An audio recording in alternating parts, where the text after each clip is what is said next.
Every month at the new moon, we begin a new emotional cycle, and we have the opportunity to reset our goals and intentions. The new moon in Capricorn is December 26th at 12:13 a.m. Eastern Time. Capricorn is an earth sign in the cardinal modality, and it's all about practicality, efficiency, organization, and structure. And this particular new moon, happening just 13 minutes after Christmas Day, is profoundly important because of the concentration of Capricorn energy at that time. Jupiter is in Capricorn, Saturn and Pluto in Capricorn, and that Saturn-Pluto conjunction happens just 2 weeks after.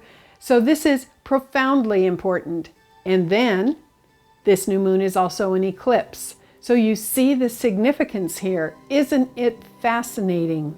Whether you celebrate Christmas or a different holiday or no holidays at all, it is incredibly noteworthy that we have this eclipse happening just about the same time as Christmas in this earthy sign. If I were to make a prediction, I'd say the holiday gift giving would be most successful with practical, useful gifts, because that's what Capricorn is all about.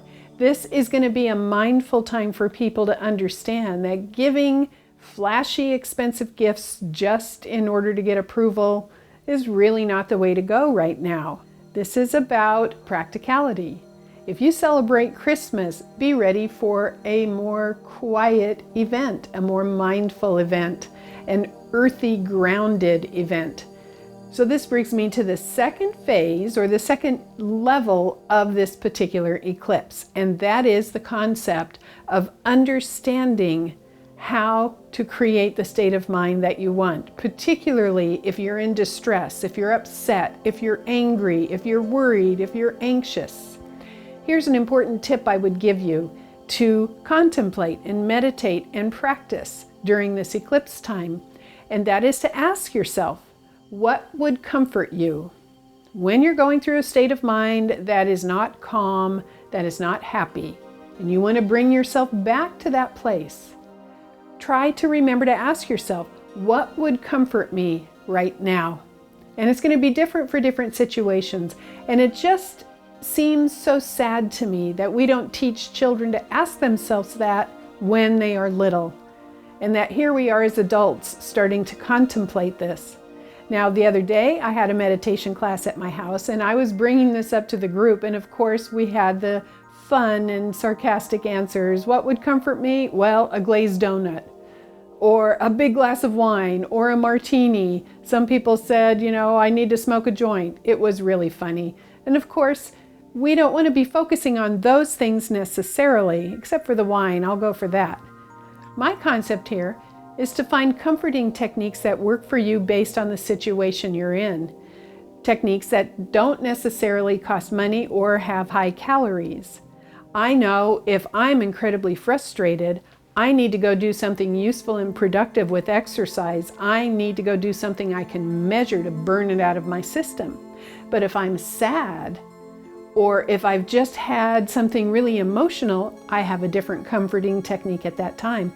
Know what comforts you. Ask yourself. Remember to have that mindful, nourishing ability, because we have another eclipse that takes place on January 10th, and I'm going to talk about that in my January forecast video. The seeds that you plant at this eclipse, this new moon in Capricorn, around how to comfort yourself, how to mindfully nourish yourself consistently, will blossom and bloom and go to the next level at the next eclipse on January 10th. And it is so important to develop this habit. Think about that. What would comfort you? What nourishes your soul? What soothes your nerves? Be very mindful about this. This is a quiet Christmas day, with this eclipse happening 13 minutes after Christmas Day is finished, whether you celebrate the holiday or not. I am wishing you just a super blessed new moon in Capricorn. Go hug a tree, go outside and enjoy nature. That's the earthy energy of Capricorn. and be powerful. Wish you a happy new year also. Thank you. I'm Kathy Rose.